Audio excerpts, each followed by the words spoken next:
Mangesh, Mitch Collins here. I'm going to be sharing with you some information here relating to the marketplace and what's kind of pushing Fort St. John going forward. So this is just to kind of go a little bit further in our conversation we had around what is driving the marketplace. So first thing I'm going to send to you is a copy of Flipboard. Okay, so this is a publication service that I've subscribed to for a number of years, where for probably the last 5 years now, I've kept tabs of all the articles relating to natural gas development in British Columbia as it pertains to what's going to push our real estate market. Okay. So anyway, a couple things I wanted to show you. You're going to get access to all of these. So first off, you'll find that there is literally hundreds of articles that I've placed in here, and tons of information here that you can go through. So anyway, for years and years, you're going to get to see all about the natural gas markets, what's pushing things, all the different companies that are playing ball. More information than you probably ever want to see. But a couple things I wanted to push your attention to. Number one is this particular article. This is BC's report of the top places to find employment in British Columbia for 2018. Okay, and so you'll have full access to this.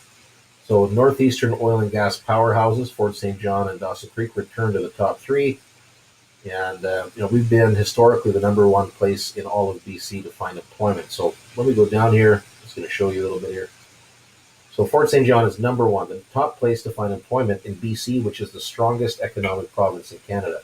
Here's that number I was telling you about for average household income at $139,000, and almost double the Canadian average. So we'll search here right now.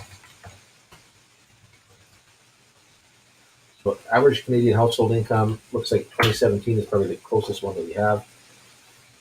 So median total income of Canadian household incomes is, hold on a sec here, let's take a look. From the last census is, like I was telling you, $17,000. That's from 2015, so a little bit dated, but that hasn't changed very much. So if you take 70,000 times 2, that gives you 140. Fort St. John's income is double the Canadian average. Okay. So huge, something very, very important to keep in mind there. Oops, I don't know why this is going on. Okay, so the next thing is, the second best place to find employment is Dawson Creek, the town 20 minutes from Fort St. John. So it's all northeastern BC. We're 2% of the province's population, but we're 9% of the province's gross domestic product. So what that means is for every person living in Fort St. John, they represent more than 2 times the average person's economic output in the rest of the province. Okay, so that's one indicator. Next thing I wanted to show you about here in general, we talked a little bit about the demand for natural gas changing globally right now. Here's a good example of that. So headline here is China is about to do for global gas demand what it did for oil. So China is in a golden age for natural gas. It will make it the world's biggest user of the fuel over the next 20 years. Okay. So what's happening right now is you're seeing demand outpacing supply right across the board in every single one of these marketplaces. And a lot of that is because of, hold on a second here, cleaning up. They're trying to switch to natural gas because it's the cleanest fuel to get away from things like smog as a result of coal and oil. Okay, so that trend is strong. You're going to see that again and again throughout what I've done here. But anyway, take a little peek. There's all kinds of information about the different companies that are looking to play ball as far as LNG is concerned in Canada. The other thing I wanted to show you is this is something to take a peek at. So our province has put together basically a website called LNG in BC. So this is the provincial government's information about BC LNG projects. So I really encourage you to take a peek here and see what's happening. This industry, when it kicks off, is anticipated to be the largest in Canadian history. Okay, so there's all kinds of things you need to know about just getting up to date with what's happening in our marketplace. So that's there. All the different projects that are on board and have been planned are here as well.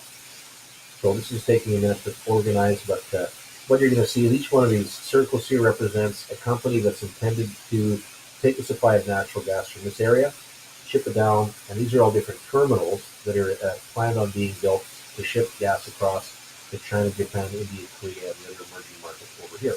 Okay, there's information about each one of them here as well.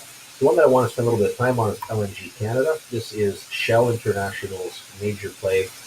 They've partnered with PetroChina, Korea Gas Corporation, and Mitsubishi from Japan.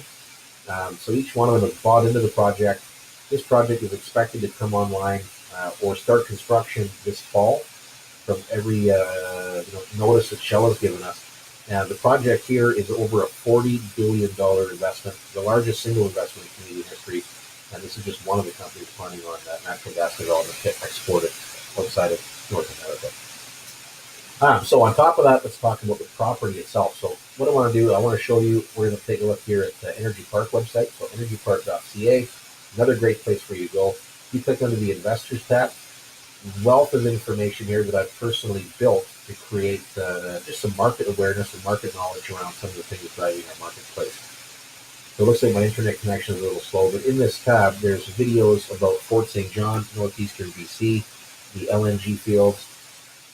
Property management is discussed in detail with the owner of Action Management, the company that we work with.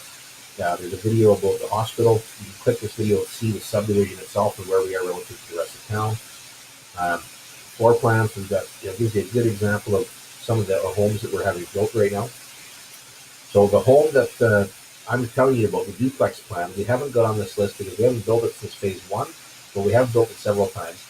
You've got the floor plans I'll send you as well, but what I wanted to show you, if my internet was a little faster to be here already, but on the Allison plan, I'd like to have you go through here and take a look at some of the interior fit and finish. So the duplex that we're talking about has got similar woodworking to this, get a same kind of accent. And then in the kitchen, you're going to find the same type of cabinetry and countertops, just very, very high-end. All stainless appliances are going to go throughout.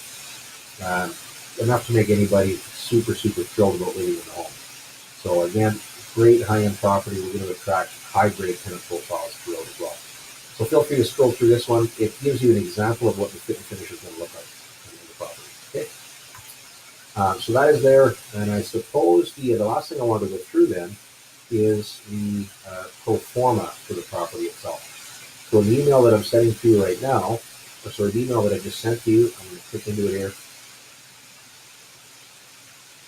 So I'm going to open this up. Sorry, I'm just trying to do this on the fly here. Well, my internet's really being a thing today. I don't know why it's so slow. In any event, open it up. This is the property plan itself. So the duplex looks like this, except it's going to have a lot of additional work. This is vinyl siding. We're putting hardy board siding on. Again, there's going to be double wide concrete driveway, trees planted, full landscaping and fencing done. Higher grade, even front entry doors, that kind of thing. Purchase price $380,000 per half duplex. And what I want to go through is just some of the costs. So right now we're factoring in 5% for vacancy, so $150 a month there. We're taking out our mortgage at approximately $1,300 a month, and all of our expenses at basically $900 a month. That breaks down right here. So taxes, insurance. Oh, I see a mistake here. Insurance is supposed to be about $100 a month. So that's an error. Okay, I just caught that right now. So we have to change that. Property management is right. We have electricity, gas, sewer, all the other items. So it's going to bring cash flow to about $570 a month. There's an error here in the insurance. I just noticed that right now.